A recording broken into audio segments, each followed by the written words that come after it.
Salvation தொலைக்காட்சி நேயர்களுக்கு வணக்கம். நேயர்களே, உங்களுக்கு எல்லாரும் கர்த்தராகிய இயேசு கிறிஸ்துவின் இனிய நாமத்தில் உயிர்த்தெழுந்த திருநாளின் வாழ்த்துக்கள். பொதுவாக கிறிஸ்து உயிர்த்தெழுந்த திருநாளில் நம்ம நிறைய பிரசங்கங்களை கேட்போம் இல்லையா? எல்லாமே கொஞ்சம் ஒரு ரொட்டீனாகவே தான் நம்ம கேட்போம்.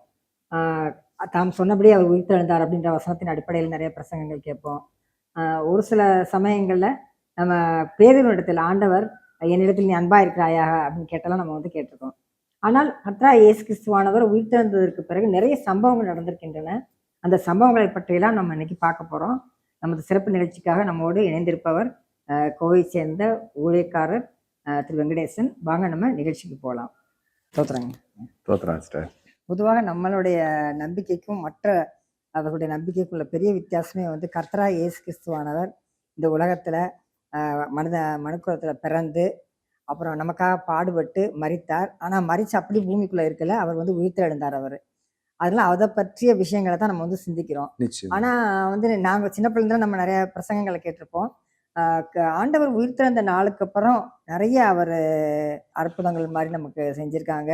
அதை பற்றிய சம்பவங்கள்லாம் நிறையா இருக்கு. அதை நம்ம வந்து ரொம்ப ஒவ்வொன்றாக நம்ம சிந்திக்கிறது இல்லை பொதுவாகவே.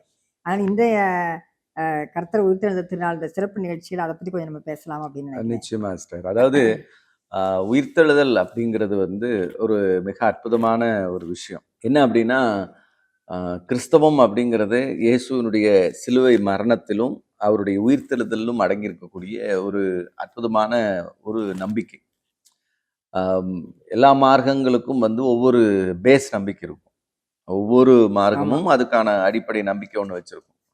கிறிஸ்தவம் அப்படின்னாலே அதனுடைய நம்பிக்கை இயேசு கிறிஸ்துடைய மரணமும் உயிர்த்தெழுதலும் அப்படிங்கிறது இதனுடைய அஸ்திபார உபதேசம் அப்படிங்கிறத நம்ம புரிந்து கொள்றோம். அப்போ இந்த நிகழ்வு அப்படிங்கிறது கிறிஸ்து இந்த பூமியில மனிதனாக பிறந்தார் அப்படிங்கிறத விட ஒரு படி மேல வந்து இயேசுடைய சிலுவை மரணமும் உயிர்த்தெழுதலும் வந்து இந்த உலகத்துக்கு ஒரு பெரிய நற்செய்தி அப்படிங்கிறத நம்ம புரிந்து கொள்ள முடியும். நீங்க கேட்டது மாதிரி உயிர்த்தெழுதலுக்கு பிறகு நிறைய சம்பவங்கள் வேதாகமத்தில் குறிப்பிடப்பட்டிருக்கிறது அப்படிங்கிறது உண்மை. ஆனா அதுக்கு முன்னாடி இந்த உயிர்த்தெழுதல் அப்படிங்கிறது என்ன பாதிப்பை உண்டு பண்ணுச்சு கிறிஸ்தவ சமுதாயத்துல அல்லது இயேசுனுடைய சீடர்களுக்கு அப்படிங்கிறது ரொம்ப முக்கியமானது. இப்போ இயேசு கிறிஸ்துடைய 33 வருடங்கள் ஏறக்குறைய அந்த 3.5 வருடங்கள் கடைசி பகுதியில வந்து பாத்தீங்கன்னா ஒரு தன்னுடைய கூட அநேக சீடர்கள் வச்சிருந்தாங்க. அநேக விசுவாசிகள் இயேசுனுடைய அற்புதங்களை பார்த்து இயேசுவை ஏற்றுக்கொண்டவர்கள் அல்லது இயேசுவை பின்பற்றக்கூடியவர்கள் இப்படி நிறைய பேர் இருந்த போதும் சிலுவை அப்படின்னு வந்தபோது அங்க வந்து பாத்தீங்கன்னா ஒரு பெரிய வீழ்ச்சி அங்க காணப்பட்டுச்சு. கிறிஸ்தவம் அப்படிங்கிறதே வீழ்ந்து போன ஒரு இடமாக, ஒரு தோல்வி அடைந்த இடமாக சிலுவை காட்சியளித்தது. ஏன்னா இயேசுவோடு கூட இருந்த அவருடைய சீடர்களே அவரை விட்டு விலகி ஓடினார்கள் அப்படிங்கிறது தான் நம்ம அங்க பார்க்க முடியுது. அப்போ ஒரே நபராக சிலுவையினுடைய அந்த மரண பரியந்தம் தன்னை விட்டு கொடுத்து அவர் ஜெயித்து வெற்றியாளராக, அழகா வேதம் சொல்லும், எல்லா விதமான நமக்கு எதிரான கையெழுத்துகளையும் அவர் குலைத்து அப்படின்னு சொல்லி வேதத்துல வாசிக்கிறோம். அப்படி ஒரு வெற்றி வீரனாக நான் உலகத்தை ஜெயித்தேன் அப்படின்னு ஆண்டவர் சொல்லக்கூடிய அந்த இடத்துல அவர் நின்று நமக்கான அந்த வெற்றியை அவர் உறுதி செய்தார் அப்படிங்கிறத நம்ம புரிந்து கொள்றோம். ஆனால் இயேசுவினுடைய அந்த மரணம், இப்போ ஒரு பெரிய தலைவர் அவர் இறந்துட்டார், உதாரணத்துக்கு அவர் இறந்து போயிட்டாரு அப்படின்னும் போது, அல்லது கொடூரமாக கொலை செய்யப்பட்டு விட்டார், இயேசு கிறிஸ்துடைய வாழ்க்கை இருக்கும் அவர் கொடூரமாக கொலை செய்யப்பட்டு விட்டார் அப்படின்னும் போது, இது நாள் வரைக்கும் நம்பிக்கொண்டு வந்த தங்களுடைய தலைவர் அல்லது கடவுள், தீர்க்கதரிசி, மேசியா, இப்படி எது வேணாலும் இயேசுவுக்கு சொல்லலாம். ஒவ்வொருத்தரும் ஒவ்வொரு எண்ணத்தோடு இயேசுவை பின்பற்றினார்கள். ஒரு வாரத்துக்கு முன்னாடி, அதாவது நம்ம சாம்பல் புதன் அல்லது பாம் சண்டேன்னு நம்ம சொல்றோம், அதெல்லாம் வந்து பாத்தீங்கன்னா ஒரு வாரத்துக்கு முன்னாடி நடந்தது. அந்த ஒரு வாரத்துக்கு முன்னாடி நடந்த நிகழ்விலே இயேசு எருசலேமுக்கு வரும்போது ஒரு அரசனை எப்படி அழைத்து கொண்டு வருவார்களோ அப்படி ஜனங்கள் அவரை அழைத்து கொண்டு வந்தார். கழுதையில ஏற்றி அந்த மாதிரி சொல்ல போனா நீ சொன்ன மாதிரிதான், ஒரு அரசனை எப்படி ஒரு கம்பளம் விரித்து அழைத்து கொண்டு வர்றது போல ரெட் கார்பெட் வரவேற்பு கிடைக்குது அவருக்கு. ஒரு வாரத்துக்கு முன்னாடி அது நடக்கிறது. குருத்தோலை எடுத்துக்கொண்டு ஓசன்னா ஓசன்னா என்று மக்கள் பாடிக்கொண்டு அவரை எருசலேமுக்கு அழைத்து கொண்டு வருகிறார்கள். கழுதை மேலும் அரியின் மேலும் அவர் ஏறி அவருடைய வழியிலெல்லாம் மரக்கிளைகளை உடைத்து போட்டு அவர்களுடைய வஸ்திரங்களை விரித்து அவர்கள் வந்து அவரை வரவேற்று கொண்டு வருகிறார்கள். ஒரு வாரத்துக்கு முன்னாடி, சரியா ஒரு வாரத்துக்கு முன்னாடி நடைபெறக்கூடிய ஒரு சம்பவம். அதாவது இயேசு சிலுவையில் அறையப்படுறதுக்கும் ஒரு 4-5 நாட்களுக்கு முன்னாடி நடக்கக்கூடிய ஒரு சம்பவம் தான் அந்த சம்பவம். அப்படியானால் இந்த சம்பவம் நடைபெற்ற பிறகு ஒரு 3-4 நாட்களுக்குள்ளாக இந்த ஜனங்கள் எல்லாம் எங்கே போனார்கள்? ஏன் அவர் வந்து அவர்களுடைய நம்பிக்கை தகர்ந்து போனது அப்படிங்கிறதெல்லாம் ரொம்ப முக்கியமான ஒரு செய்தி. நீங்க இந்த சிலுவையில வந்து ஒரு பெரிய தோல்வி வீழ்ச்சின்னு சொன்னாங்க பாத்தீங்களா, அதுக்கு பக்கத்துல யாருமே இல்லையே. ஆனால் ரொம்ப விசேஷித்த விதமாக பெண்கள் இருந்திருக்காங்க. இருந்திருக்கிறாங்க. பெண்கள் இருந்திருக்காங்க. இயேசுவின் தாயார் அதாவது அத பெண்கள் இருந்தாங்கிறது பின்னாடி நம்ம குறிப்பிடப்பட்டாலும், அதுக்கு முன்னாடி பெண்களுடைய இது வந்து பாத்தீங்கன்னா வேதாகமத்துல அவருடைய சீடர்கள் அப்படிங்கிற அடிப்படையில அவங்க 12 சீடர்கள் பெயர்கள் குறிப்பிடப்பட்டிருக்கு. அவர்கள் அங்கே இருந்ததுல பெரும்பான்மையே இல்ல. ஒரு யோவானை தவிர மற்றவர்கள் எல்லாருமே சிதறி ஓடினார்கள் அப்படிங்கிறத பாக்குறோம். அப்போ ஒரு பார்வைக்கு அது ஒரு தோல்வியின் விளிம்பு. உலக பிரகாரமாக பார்க்கும்போது அது ஒரு தோல்வியின் விளிம்பு அப்படிங்கிற ஒரு இடத்துலதான் நம்ம நிக்கிறோம். இப்ப இங்க அதைதான் நான் சொல்ல வரேன். அப்போ ஒரு வாரத்துக்குள்ள ஒரு 4-5 நாளுக்குள்ள ஒரு பெரிய கூட்டம் எப்படி இப்படி மாறுச்சு, எப்படி இயேசுவை வந்து அவர்கள் விட்டு கொடுத்தார்கள் அப்படின்னா, அவங்க எல்லாம் என்ன நினைச்சாங்க அப்படின்னா, தாவீதின் குமாரன் அப்படின்னும் போதே அவர்களுடைய எண்ணம் என்ன, நமக்கு ஒரு அரசன் வருவார், அவர் திடீரென்று தன்னை ரோமர்களுக்கு எதிராக தன்னை நிலைநிறுத்திக் கொள்ளுவார், தங்களுக்காக போராடுவார், தங்களுக்காக எதிர்த்து அவர்களோடு கூட சண்டையிடுவார், அவர்களை வெற்றி கொள்வார். இப்படி அவர்கள் பலதும் அவர்களுடைய இருதயத்திலே எண்ணிக்கொண்டிருக்கிற ஒரு சூழல்ல தான் இயேசு வரும்போது அவர்கள் நினைக்கிறார்கள் இயேசு நிறைய அற்புதம் செய்யக்கூடியவர். அவரு இதானா 5000 பேருக்கு சாப்பாடு வருது, அவர் திடீர்னு பார்த்தா உயிரோடு எழுப்புறாரு, அவர் அநேகரை சுகப்படுத்துறாரு, அநேகருக்கு வாழ்க்கை கொடுக்கிறார், அநேகரை தூக்கி விடுகிறார்.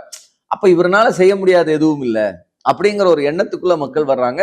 இவர் கண்டிப்பா இந்த வாட்டி எருசலேமுக்கு வந்தாருன்னா நிச்சயமா எருசலேம்ல என்ன செய்ய போறாரு, தன்னுடைய ஆட்சியை அவர் நிறுவ போறாரு அப்படிங்கிற எண்ணம் மக்களுக்குள்ளாக இருந்திருக்கிறது அப்படிங்கறத நம்மளால புரிந்து கொள்ள முடியுது. ஆனா இதுக்கு மாற்றமாக இயேசு பிடிக்கப்பட்டார், இயேசு கைது செய்யப்பட்டார், இயேசு வந்து தண்டனைக்கு கொண்டு போகப்படுகிறார், பிலாத்துவினுடைய அரண்மனைக்கு கொண்டு போகப்படுகிறார், ஏரோதனுடைய அரண்மனைக்கு கொண்டு போகப்படுகிறார், அவர் அங்கிருந்து இங்கே மாற்றப்படுகிறார். இப்படி எல்லாம் கேட்கும் போது அவரை அடித்தார்கள், அவர் ஒண்ணுமே செய்யல, இதெல்லாம் ஜனங்களுக்கு செய்திகளா பரவும் போது நம்ம ஏமாந்துட்டோம்டா, நம்ம ஒரு மேசியா வருவாரு, அவர் நம்மளெல்லாம் காப்பாத்துவாருன்னு நினைச்சோம், ஆனா அவர் நம்மளை ஏமாத்திட்டாரு, இவர் வந்து இத்தனை நாள் சொன்னதெல்லாம் பொய் போல, இத்தனை நாள் காமிச்சதெல்லாம் பொய் போல அப்படின்னு, அதாவது எதிர்மறையான எண்ணங்களுக்குள்ளாக ஜனங்கள் போக ஆரம்பிச்சிட்டாங்க. இயேசுடைய சீடர்களுக்குமே உள்ளுக்குள்ள வந்து அப்படிப்பட்ட எண்ணங்கள் எல்லாம் இருக்கு. இயேசுனால என்ன வேணா செஞ்சிட முடியும், இயேசு வந்து அற்புதம் செஞ்சு அவர் வந்து என்ன வேணா பண்ணிடுவார், ஆனா நம்ம என்ன செய்வோம் அப்படிங்கிற எண்ணம் பல நேரங்களிலும் அவங்களுக்கு இருந்திருக்கு. அதனாலதான் ஒரு முறை படகுல செல்லும் போது கூட இயேசு பின்னணியத்துல படுத்து கொண்டிருக்கிறார், உறங்கி கொண்டிருக்கிறார் தலையணை வைத்து அப்படின்னு வேதம் சொல்லுகிறது மார்க்கு சுவிசேஷம் 4. அப்பொழுது திடீரென்று படகு அமிழத்தக்கதாக வெள்ளம் வந்த போது உடனே சீஷர்கள் ஓடி போய் இயேசுவை எழுப்பி கேட்கிறாங்க, நாங்கள் மடிந்து போகிறது உமக்கு கவலை இல்லையா அப்படின்னு கேட்கிறாங்க. அப்ப இந்த செய்தியில இருந்து நாம என்ன புரிஞ்சு கொள்றோம்னா, இயேசு எப்படியாவது தப்பிச்சுக்குவார், இயேசு அற்புதம் செஞ்சிருவார், இயேசு எங்கேயும் மாட்ட மாட்டார், ஆனா நம்ம என்ன பண்ணுவோம் அப்படிங்கிற எண்ணம் அவர்களுக்குள்ள இருந்துகிட்டு இருக்கு அப்படிங்கறத நம்ம பாக்குறோம். அதேதான் இயேசுனுடைய சிலுவை மரணத்தின் போதும் அவங்களுக்கு எப்படியாக அவர் கூட இருந்தோம்னா கவர்மெண்ட்டுக்கு அகைன்ஸ்டா இருக்காரு, நம்மளே ஏதாவது பண்ணிடுவாங்கன்ற ஒரு பயம் இருக்கு. ஆனா அவர் தப்பிச்சுக்குவாரு, ஏன்னா அவருக்கு தான் எல்லாம் வல்லமை இருக்கு, அவருக்கு இது இருக்குல்ல, அதனால தப்பிச்சுக்குவாரு அப்படிங்கிற ஒரு எண்ணமும் அவங்களுக்குள்ள இருந்துகிட்டு இருந்திருக்கு. ஆனால் இயேசு பிடிபட்டு விட்டார், இயேசு மறைந்து போகவில்லை, இயேசு அந்த இடத்துல இருந்து கடந்து போகவில்லைன்னு கேள்விப்பட்ட உடனே அவர்களுடைய எல்லா விதமான தைரியமும் அவர்கள் இழந்து போனார். டோட்டலா வாஷ் அவுட், முடிஞ்சிருச்சு, அவ்வளவுதான், இனி ஒண்ணுமே இல்லை, இனி என்ன பண்ண முடியும்? ஒரு தலைவன் நடத்துகிறவர், அவருக்கு தான் எல்லா அற்புதமும் இருக்கு, அவர் தான் வல்லமையா வெளிப்படுத்தக்கூடியவர், அவர் விழுந்துட்டார் அப்படின்னும் போது எல்லாமே முடிஞ்சது, அந்த டோட்டல் அந்த பிளானுமே கொலாப்ஸ் அப்படின்னு தான் அங்க நினைச்சாங்க. ஆனா இயேசுடைய சிலுவை மரணம் முடிந்து 3 நாட்கள் கடந்த பிறகு அதே மாதிரிதான் போகுது. ஆனால் இயேசுவோடு கூட இருந்த பெண்மணிகள் அவரை பார்க்கும்படியாக அவருடைய சரீரத்துக்கு இது பண்ண கொண்டு போகும் பொழுது அங்கே அவர்கள் கண்ட காட்சி அவர்களை திடுக்கிட வச்சது. ஏன்னா இயேசு இதெல்லாம் பிரசங்கித்தார். நீங்க நல்லா கவனிச்சீங்கன்னா இயேசு அடிக்கடி தன்னுடைய வாழ்நாள்ல 3.5 வருடங்கள் பிரசங்கத்திலையும் நான் மரிப்பேன் 3ஆம் நாள் உயிரோடு எழுவேன், நான் மரிப்பேன், 3ஆம் நாள் உயிரோடு எழுவேன் திரும்ப திரும்ப சொல்லியிருந்தார். ஆமா. ஆனால் இயேசுவோடு கூட இருந்த அவருடைய சீடர்களோ யாருமே அதை விசுவாசிக்கவில்லை. ஆனால் இயேசுவினுடைய எதிரிகளுக்குள்ளாக அந்த வார்த்தையை அழகமாக பதிர்ந்திருந்தது. அதனாலதான் அவங்க பிரதான ஆசாரியர்கிட்ட போய் சொல்லுவாங்க, அந்த எத்தன் இப்படி சொல்லி இருக்கிறான், 3ஆம் நாள் உயிரோடு எழுந்துருவேன்னு, முந்தின எத்தை பார்க்கலும் இந்த எத்து பெருசாயிருமோன்னு பயப்படுறோம், அதனால நீங்க அங்க கல்லறையை முத்திரை போட்டு காவல் வைங்க அப்படின்னு சொல்லி அதிகாரிகள் அங்க காவலர்களை நியமிக்கிறார். அதுவும் ஒரு ஆதாரபூர்வமான ஒரு செய்தியா மாறுது. இல்லைன்னா இப்ப அவர்கள் அதை நம்பினதுனாலதான் அங்க ஆள் அனுப்பிச்சாங்க. ஆனா இவங்க அதை நம்பவே இல்லை. யாரும் இயேசுடைய சீடர்கள் அதை நம்பல. ஆனா அவங்க என்ன நினைச்சாங்க, இவன் ஏற்கனவே தன்னை வந்து மேசியான்னு சொல்லிட்டான், கடவுளுடைய குமாரன் சொல்லிட்டான், தாவீதின் குமாரன் சொல்லிட்டான், இதெல்லாம் வந்து ஜனங்களுக்குள்ள பரவிருச்சு. அது மாதிரி இந்த செய்தியும் பரவிருச்சுன்னா முந்தின பொய்ய காட்டுல இந்த பொய் பயங்கரமா இருக்குமே, அதனால நாம என்ன செஞ்சிருவோம், அந்த இதை வந்து காவல் காத்துருவோம் அப்படின்னு போய் காவல் காக்க வைக்கிறாங்க. நடந்தது என்ன, பெண்கள் போறாங்க, காலியான கல்லறை, அங்கே தூதர்கள் வந்து இயேசுடைய கல்லறையுடைய கல்லை புரட்டி அங்கே ஆண்டவர் வந்து இயேசு உயிர்த்தெழுந்தார் அப்படிங்கறத நம்ம பாக்குறோம். இது ஒரு வரலாற்றினுடைய ஒரு மிக முக்கியமான நிகழ்வு. ஒருவேளை சயின்டிபிக்கா அதை நிரூபிக்கணும் அப்படியெல்லாம் நம்ம சொல்ல முடியாது. ஆனால் ஒரு ஆன்மீக ரீதியாக இழந்து போன மக்கள், நம்பிக்கை இழந்து போன மக்கள் திடீரென்று 3 நாளைக்கு பிறகு அவர்களுக்குள்ளாக ஒரு புத்துயிர் பெறுகிறார்கள் அப்படிங்கிறது நம்ப முடியாத ஒரு அதிசயம். ஒரு நபருக்கு இயேசு காண்பித்திருந்தால், இந்த தரிசனத்தை காண்பிச்சிருந்தா அங்க நடந்தது ஒண்ணுமே இல்லாம போயிருக்கும். ஆனால் என்ன நடக்குது, முதலாவது அவர் பெண்களை சந்திக்கிறார், மரியாளை சந்திக்கிறார். அதற்கு பிறகு பாத்தீங்கன்னா 1 கொரிந்தியர் 15வது அதிகாரத்துல கொரிந்தியருக்கு எழுந்த நிருபத்துல அந்த 1வது அதிகாரம் 15ல 1லிருந்து வாசிக்கும் பொழுது 3வது வசனத்துல இருந்து அவர் தெளிவா சொல்றாரு, நான் அடைந்ததும் உங்களுக்கு பிரதானமாக ஒப்புவித்ததும் என்னவென்றால், கிறிஸ்துவானவர் வேத வாக்கியங்களின்படி நமது பாவங்களுக்காக மரித்து அடக்கம் பண்ணப்பட்டு வேத வாக்கியங்களின்படி 3ஆம் நாளில் உயிர்த்தெழுந்து அப்படின்னு சொல்றாரு. இது வந்து திருச்சபையினுடைய முதல் கிரீடு. நம்ம நிசியா கிரீட் எல்லாம் நம்ம பாக்குறோம். ஆனால் திருச்சபைக்கான முதல் கிரீடு என்னவா இருந்திருக்கு அப்படின்னா, இங்க அதான் சொல்றாரு, நான் அடைந்ததும் உங்களுக்கு பிரதானமாக ஒப்புவிக்கப்பட்டதும் என்னவென்றால், இயேசு கிறிஸ்துவானவர் மரித்தார், அடக்கம் பண்ணப்பட்டார், உயிரோடு எழுந்தார் அப்படிங்கிறது தான். இது வந்து திருச்சபையினுடைய ஆரம்ப கிரீட். இது இதனுடைய காலம் எவ்வளவு, இது எழுதப்பட்ட காலம் அப்படின்னு சொல்றாங்கன்னா கிட்டத்தட்ட கிபி 52. அப்போஸ்தலனாகிய பவுல் வந்து கொரிந்து நிருபம் எழுதும்போது ஏறக்குறைய 52ல இருந்து 55க்குள்ள எழுதப்பட்டிருக்கும் அப்படிங்கிறாங்க. அதாவது இயேசுனுடைய உயிர்த்தெழுதலுக்கு பிறகு வெறும் 15ல இருந்து 17 ஆண்டுகளுக்குள்ள இந்த நிருபம் எழுதப்படுது. இந்த நிருபத்துல ஏற்கனவே அந்த மக்கள் நடுவில் இருந்த கிரீடை வந்து இங்க குறிப்பிடுறார். உங்களுக்கு நான் அடைந்ததும், நான் வந்து எங்கிட்ட வந்து சேர்ந்துருச்சு, உங்களுக்கு பிரதானமா ஒப்புவிக்கப்பட்டதுமான கிரீடு என்ன அப்படின்னா, வேத வாக்கியங்களின்படி கிறிஸ்துவானவர் உயிர்த்தெழுந்த பிறகு என்ன செய்யறார் அப்படின்னா, கேபாவுக்கும் பின்பு 12 தரிசனமானார். அதன் பின்பு அவர் 500க்கும் அதிகமான சகோதரருக்கும் ஒரே வேளையில் தரிசனமானார். இங்கதான் ரொம்ப முக்கியமானது. இப்போ ஒரு ஆளுக்கு தெரிஞ்சிட்டாரு, சில நபர்களுக்கு ஒரு இருவருக்கு தெரிஞ்சிட்டாரு அப்படின்னா கூட ஒரு இல்யூஷன் அவங்களுக்கு. ஒரு 12 பேருக்கு வந்துருச்சு அப்படின்னா அவங்க வந்து அதுலயே இருந்திருப்பாங்க, மனநிலை அந்த வேதனையில மன பிறழ்வு ஏற்பட்டு கூட அவங்களுக்கு அப்படிப்பட்ட ஒரு விஷன் வந்திருக்கலாம், ஒரு தோற்றம் வந்திருக்கலாம் அப்படின்லாம் சொல்றதுக்கு வாய்ப்பு இல்லை. ஏன்னா 500க்கும் அதிகமான மக்களுக்கு ஒரே நேரத்தில் இயேசுவானவர் தரிசனமானார் அப்படிங்கிற பதிவு இயேசு கிறிஸ்துவினுடைய அவரோடு நெருங்கி வாழ்ந்தவர்கள் என்ன எழுதுறாரு பாருங்க, 6வது வசனத்துல, ஒரே வேளையில் தரிசனமானார், அவர்களில் அநேகர் இந்நாள் வரைக்கும் இருக்கிறார்கள். இந்த நிருபம் எழுதப்படும் போது இயேசுவை கண்ணார கண்டவர்கள் அந்த 500 பேருக்கு மேல கண்டாங்க இல்லைங்களா, அவர்களில் அநேகர், அன்றைக்கு சிலர் தான் மரிச்சிருந்தாங்க, அநேகர் உயிரோடு இருக்கிற காலத்திலேயே இந்த நிருபம் பதிவு செய்யப்படுகிறது அப்படிங்கிறது ரொம்ப ஒரு அதிகாரப்பூர்வமான ஒரு செய்தி. ஏன்னா ஒரு மனிதனுடைய மரணம் உயிர்த்தெழுதலை இவ்வளவு பழமையான ஒரு பதிவு அப்படிங்கிறது உலகத்திலே வேற யாருக்கும் கிடையாது. உலகத்துல எந்த வரலாற்று நபர்களுக்கும் இவ்வளவு நெருக்கமான ஒரு பதிவு கிடையாது. ஏன்னா இயேசுடைய மரணத்துக்கு பிறகு 17 ஆண்டுகளுக்குள்ளாகவே இந்த செய்தி பதிவு செய்யப்பட்டு திருச்சபைக்கு கொடுக்கப்படுது அப்படிங்கிறது ரொம்ப முக்கியமான செய்தியா இருக்கு சார். அப்ப இயேசுடைய மரணத்துக்கு பிறகு அவர்களுக்குள்ளாக ஏற்பட்ட மாற்றம், ஆமா. ஆய்வாளர்களுடைய அந்த ஆய்வே ஒருத்தர் வந்து 2200 கட்டுரை ஆய்வு பண்றாரு. இயேசுடைய அந்த உயிர்த்தெழுதலை குறிச்ச விஷயங்களை ஆய்வு பண்ணும்போது அவர் சொல்றாரு, ஒரு இயற்கைக்கு அப்பாற்பட்ட ஒரு வல்லமை இல்லைன்னா நிச்சயமா ஒரு தலைவருடைய மரணத்துக்கு பிறகு இந்த மக்கள் வந்து என்ன செய்ய முடியாது, இப்படி எழும்பி இருக்க முடியாது, ஆமா. இவ்வளவு வலிமையாக இவங்க வந்து வெளியே வந்திருக்க முடியாது. ஏன்னா ஒரு தோல்வி மனப்பான்மை, வீழ்ந்து போன ஒரு நிலையில இருந்து இது வீழ்ச்சி இல்ல, இது எங்களுடைய வெற்றின்னு அவங்க கொண்டாடணும்னா ஏதோ ஒரு இயற்கைக்கு அப்பாற்பட்ட, நம்ம வந்து அது எப்படி நடந்தது நம்ம வந்து சயின்டிபிக்கெல்லாம் சொல்ல முடியாது, இயற்கைக்கும் அப்பாற்பட்ட ஒரு விஷயம் அங்க அங்க அவங்களுக்கு நடந்ததுனாலதான் அவர்கள் ஒட்டுமொத்தமாகவே எழும்பி அவர்கள் தங்களை சாட்சிகளாக மாற்றினார்கள் அப்படிங்கிறது ரொம்ப அது முக்கியமான. மட்டும் இல்லாம எவ்வளவோ பர்சிக்யூஷன், எவ்வளவோ இக்கட்டுகள், எல்லாருமே உயிரை கொடுக்க வேண்டிய நிலைமையில கூட அந்த நம்பிக்கையை விடலைன்னா அந்த தாங்கள் வணங்குகின்ற அந்த தெய்வம், அந்த தலைவர் உண்மையானவன்றனால அந்த இது நிச்சயம், அதாவது இயேசுவனுடைய சீடர்கள்ல பெரும்பகுதியானவர்கள், ஏறக்குறைய 10 பேருக்கு மேல அவர்கள் கொலை செய்யப்பட்டார்கள். அதான் உண்மை. ஏன்னா அவர்கள் அதற்கு தங்களை விட்டு கொடுத்தார்கள். கொலை செய்யப்பட்டாங்கன்னா ஏதோ ஓடி ஒளிஞ்சு அவங்கள கொலை பண்ணல.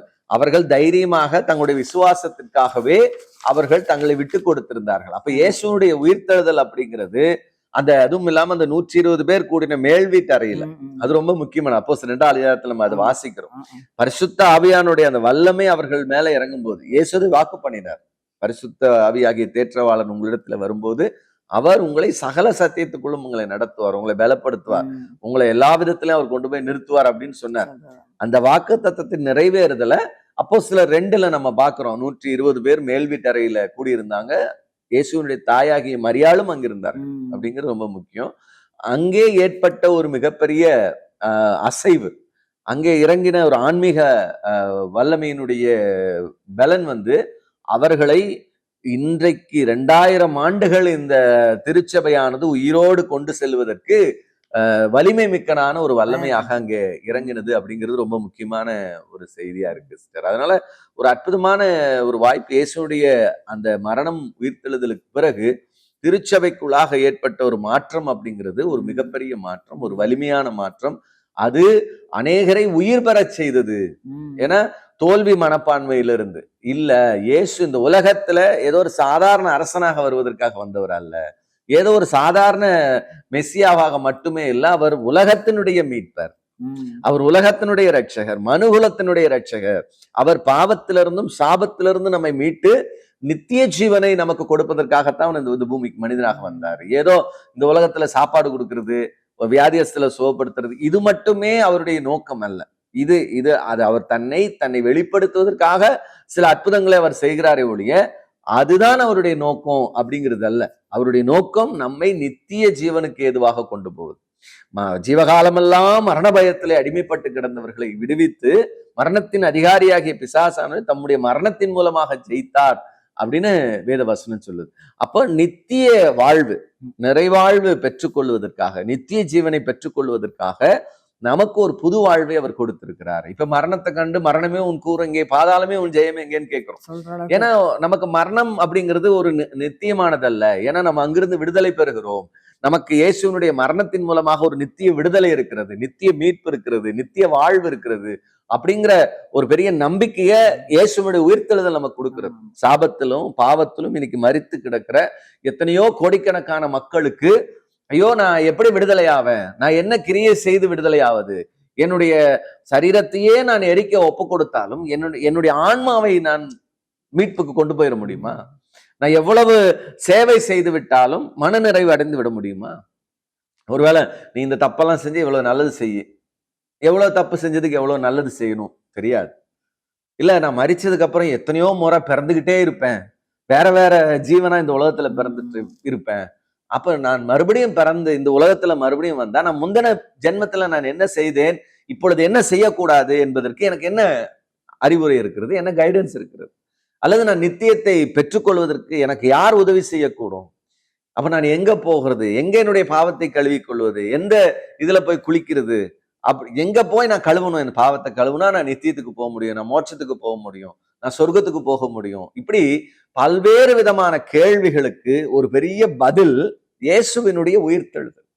அவர் மரித்தார், அடக்கம் பண்ணப்பட்டார், உயிரோடு எழுந்தார் அப்படிங்கிறது நித்திய ஜீவனுக்காக உயிர்த்தெழுந்த முதல் பலனானவர் கிறிஸ்து. இயேசு கிறிஸ்துவுக்கு முன்னாடி பலர் உயிர்த்தெழுந்திருக்கார்கள். தீர்க்கதரிசிகள் காலங்களிலே, பழைய ஏற்பாட்டு காலங்களிலும் உயிரோடு எழுந்தார்கள். இயேசுவும் அநேகரை உயிரோடு எழுப்பினார். ஆனால் உயிர்த்தெழுந்தவர்கள் மீண்டும் மரித்தார்கள். ஆனால் இயேசு மரித்தவர்கள் திரும்ப எழுந்திருந்து நித்திய ஜீவனுக்குள்ள போறதுக்கு முதல் பலனானவராக அவர் தன்னை நிறுத்தினார். அது இன்றைக்கும் நம்முடைய வாழ்க்கையிலே ஒரு நித்திய வாழ்க்கை. சாபம், நம்முடைய முன்னோருடைய சாபம், முன்னோருடைய பாவம், இப்படி பல பாவங்களையும் சாபங்களையும் சுமந்து நிற்கிற மக்களுக்கு ஒரு விடுதலையை, ஒரு மீட்பை, ஒரு ரட்சிப்பை கட்டளையிடக்கூடிய ஒரு அற்புதமான விடுதலை தான் கிறிஸ்துவனுடைய உயிர்த்தெழுதல் அப்படிங்கிறது என்பதை வேதம் நமக்கு அருமையாக கற்றுக் கொடுக்கிறது பார்க்கிறோம். அப்ப உயிர்த்தெழுந்த உயிர்த்தெழுந்த இயேசுவனுடைய அந்த வல்லமையினால மீண்டும் மரணத்திலே, ஒருவேளை இந்த உலகத்திலே ஒருவர் மரித்து அடக்கம் பண்ணப்பட்டால் கூட மீண்டும் அவருடைய ஆன்மாவானது கடவுளோடு நித்தியமாய் வாழ்கிற ஒரு வாழ்க்கைக்கு, ஒரு நித்திய ஜீவனை பெற்றுக் கொள்கிறதற்கு உயிரோடு அது எழுப்பப்படுகிறது, உயிரோடு அது தேவனுக்குள்ளாக நிலைத்து நிற்கிறது அப்படிங்கிற அந்த ஒரு நித்திய நம்பிக்கையை வேதம் நமக்கு தருகிறது. வேற எந்த ஒரு ஆன்மீக பயணங்களிலும் இல்லாத ஒரு நம்பிக்கை கிறிஸ்து நமக்கு கொடுக்கிறார் அப்படிங்கிறது ரொம்ப முக்கியமானது. ஏன்னா அவங்களே பார்த்தீங்கன்னா மற்ற நம்பிக்கையில் உள்ளவங்க கூட பலவிதமான கிரியைகளை செய்கிறாங்க. நம்ம ஒருவேளை இறந்த பிறகு அவங்களுக்கு சரியான முடிவு தெரியாட்டியும் கூட இறந்த பிறகு என்னமா நடந்துடக்கூடாதுக்காக அவ்வளவு கிரியைகள்லாம் செஞ்சாலும் கூட அவங்களுக்கு அந்த மன நிம்மதி கிடையாது, ஒரு நிச்சயத்தன்மையும் கிடையாது. பார்த்தீங்கன்னா நம்முடைய கிறிஸ்து, அதனாலதான் வருஷந்தோறும் அவங்க அந்த ஆன்மாக்களுக்காக போய் செய்ய வேண்டியிருக்கு, கிரியை செய்ய வேண்டியிருக்கு, கடமை செய்ய வேண்டியிருக்கு. ஆனா ஒரு கிறிஸ்தவனுடையவன் கல்லறை திருநாள்லாம் போய் கொண்டாடுறாங்க, ஒரு நினைவு கூறுதலா கொண்டாடுறது வேற. என்னுடைய அப்பா இறந்துட்டாரு, அம்மா இறந்துட்டாங்க, ஒரு நினைவு கூறுதலுக்காக அவருடைய கல்லறைக்கு போறதெல்லாம் தவறு கிடையாது. ஆனா அவர்களுடைய ஆன்மாவை நீங்கள் என்ன செய்ய முடியாது, அமைதிப்படுத்தவோ அல்லது அவர்களுடைய ஆன்மாவுக்கு நீங்க எந்த ஒரு நன்மையுமோ செய்து விட முடியாது. அதுதான் கிறிஸ்தவம் நமக்கு கற்றுக் கொடுக்குது. மரணம் வரைக்கும் தான் ஒரு மனிதன் தீர்மானிக்க முடியும். ஒரு மனிதனுக்கு நீங்க என்ன தீர்மானிக்கணுமோ மரணத்துக்கு முன்னாடி தீர்மானிக்கலாம், அவர்களாக அதை செய்யலாம். மரித்த பிறகு பிள்ளைகளோ அல்லது தகப்பனோ தாயோ என்ன செஞ்சிட முடியாது, அந்த ஆன்மாவுக்கு ஒரு நன்மையும் செய்ய முடியாது, தீமையும் செய்ய முடியாது. மரித்த ஒரு மனிதனுக்கு, ஒரு ஆன்மாவுக்கு, நீங்கள் உயிரோடு இருக்கிற நான் பிள்ளை, என் தகப்பன் ரொம்ப பாவத்துல இருந்துட்டாரு, இல்ல அவர் அவரோட ஆன்மா இதாகல, அதனால நான் புண்ணியம் செஞ்சு என் தகப்பனை நான் பரலோகத்துக்கு கொண்டு போன முடியாது. ஒருவேளை என்னுடைய தாய் தந்தையர் நான் இறந்ததுக்கு அப்புறம் என் பிள்ளை பாவத்துல வாழ்ந்துருச்சு, என் பிள்ளைக்காக நான் இந்த கடமையெல்லாம் செய்யறேன், இதெல்லாம் செஞ்சா என் பிள்ளைக்கு நன்மை கிடையாது. அதாவது இந்த உலகத்துல பிறக்கிறதும் மரிக்கிறதும் பின்பு நியாயத்தீர்ப்படைவதும் மனிதனுக்கு நியமிக்கப்பட்டது. அவனவனுடைய கிரியைகளுக்கு தக்க பலன் என்னோடு கூட வரும் அப்படின்னு இயேசு சொல்றார். அப்ப உயிர்த்தெழுந்த இயேசு நமக்கு தருகிறது இது என்னன்னா நித்திய நம்பிக்கை. இந்த உயிர்த்தெழுதல் நம்பிக்கை அப்படிங்கிறது உலகத்துக்கான நம்பிக்கை, ஏதோ கிறிஸ்தவர்களுக்காக ஒரு மதத்துக்கான ஒரு நம்பிக்கை அல்ல. இது முழு உலக மனிதர்களுக்கான ஒரு மீட்பினுடைய நம்பிக்கை. உங்களுடைய ஆத்மா நித்தியத்தை நோக்கி போவதற்கு எந்த ஒரு கிரியை நீங்க செய்ய வேண்டாம். நீங்கள் இயேசுனுடைய மரணம் உயிர்த்தெழுதல் நீங்க விசுவாசித்து உங்களுடைய பாவங்களை அறிக்கையிட்டால், நீங்கள் அதை உங்களுடைய இருதயத்தில் ஏற்றுக்கொள்வீர்கள் என்றால், எவ்வளவு பெரிய பாவத்தில் இருந்தாலும், எவ்வளவு பெரிய சாபத்தில் இருந்தாலும் உங்களை விடுதலை செய்து நித்தியத்துக்கு நம்முடைய ஆத்மாவை கொண்டு போவதற்கு ஒரு உறுதியை அளிக்கிறது தான் இயேசுவினுடைய உயிர்த்தெழுதல் அப்படிங்கிறது. ரொம்ப அற்புதமான ஒரு செய்தி. நேயர்களே, கர்த்தராகிய இயேசு கிறிஸ்துவின் உயிர்த்தெழுந்த திருநாளை நம்ம கொண்டாடி கொண்டிருக்கின்ற வேளையிலே அருமையான ஒரு மீட்பின் செய்தி உங்களுக்கெல்லாம் கிடைச்சிருக்குது இல்லையா? எந்த ஒரு நம்பிக்கையிலுமே இல்லாத ஒரு நித்தியமான நம்பிக்கை நமக்கு இருக்குது. ஏன்னா நாம் இந்த உலகை விட்டு மரித்த பின்பு நமக்கென்று ஒரு வாழ்க்கை இருக்கிறது. அந்த வாழ்க்கை தான் நித்தியமான வாழ்க்கை. நமது பாவங்களுக்கும் நமது விசுவாசத்துக்கும் அடிப்படையில் ஆண்டவர் அந்த நியாயத்திற்கு வழங்குகிற நாள் ஒன்று வருகிறது இல்லையா? அப்படியானால் நமக்காக இன்றைக்கும் இயேசு கிறிஸ்துவானவர் உயிரோட எங்கே பிதாவின் வலது பரசத்திலே நமக்காக பரிந்து பேசிக்கொண்டிருக்கிறா இருக்கிறார். எனவே அந்த நித்திய வாழ்க்கையை நீங்கள் சந்தோஷமாக அனுபவிக்க வேண்டும் என்றால் அப்போ என்ன பண்ணணும்? ஆண்டவராக இயேசு கிறிஸ்து நமது பாவங்களுக்காக அவர் மரித்தார், மீண்டும் உயிர்த்தெழுந்தார் அப்படின்ற அந்த நம்பிக்கையும் அந்த விசுவாசம் நமக்கு நம்முடைய பாவங்களை நாம் அறிக்கையிட்டு ஒப்புரவாகி கர்த்தருடைய பாதையில் நம்ம நடக்கும் பொழுதுதான் அந்த நித்திய வாழ்க்கை நமக்கு கிடைக்கும். அதற்கான உறுதியும் நம்ம கேரண்டி நம்ம சொல்லுவோம் இல்லையா?